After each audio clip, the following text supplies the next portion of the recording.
What's up YouTube? Today we have a brand new Galaxy S7 Edge on the table. We're going to see how durable this thing is, and what situations you'll have to watch out for in everyday life. Let's start with the scratch test. Like always, I have a set of picks that help me determine where the hardness of the screen falls on Mohs scale of hardness. I gradually increase the hardness of the picks until I can see scratches on the screen. Now, normal glass would fall around a level 5 on Mohs scale. Tempered glass, like on the Galaxy S7 Edge, is a tad bit harder. You can see that a level 6 makes a mark, but a level 7 leaves a much deeper groove. This is pretty on par with most major cell phones these days, except for the Droid Turbo 2, which has a plastic, shatterproof screen that scratched at a level 3. You can watch that video if you're interested. Lucky for us, Samsung continued using a glass camera lens.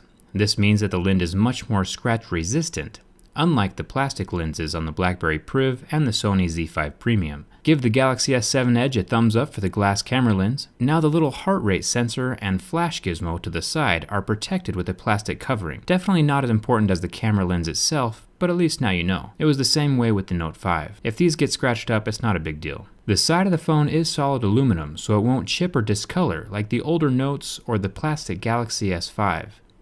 Now the back panel of the phone is glass as well, and the Samsung logo is printed on the underside of the glass, so you won't have any issues with that rubbing off or chipping out like on the Lumia 950 or with the older Nexus 6. The back glass does scratch a bit easier than the front glass. You can see that my razor leaves some marks on the back, but that same razor leaves the front unscathed. They do sell clear protective covers or skins, so you can protect the back glass if you're into that kind of thing. Let's jump into the burn test. This one always is interesting to me.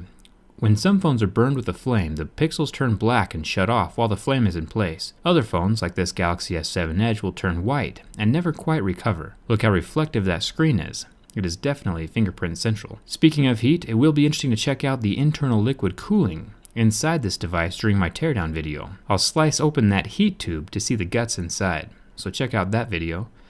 Before we do the bin test, make sure you're subscribed. I've tested 15 phones now, 12 of which survived my bin test, and 3 of which snapped in half like very expensive crackers. Let's see how the S7 Edge holds up. Bending from the back holds up pretty well. When I flip it around and press on the screen though, you can see the back panel lift up just slightly from the frame. Once that seal is broken on the back cover, it is definitely not water resistant anymore. But the phone itself does not break no matter how I bend it. It is a solid beast of a device. So if you're a heavyset, skinny jean wearing individual, I would not recommend putting this phone in the back pocket of your skinny jeans. It would compromise that water resistant seal. But other than that, this phone is stronger than Donald Trump's hairspray, and that's saying something. It really is one of the strongest, most durable phones I have tested so far.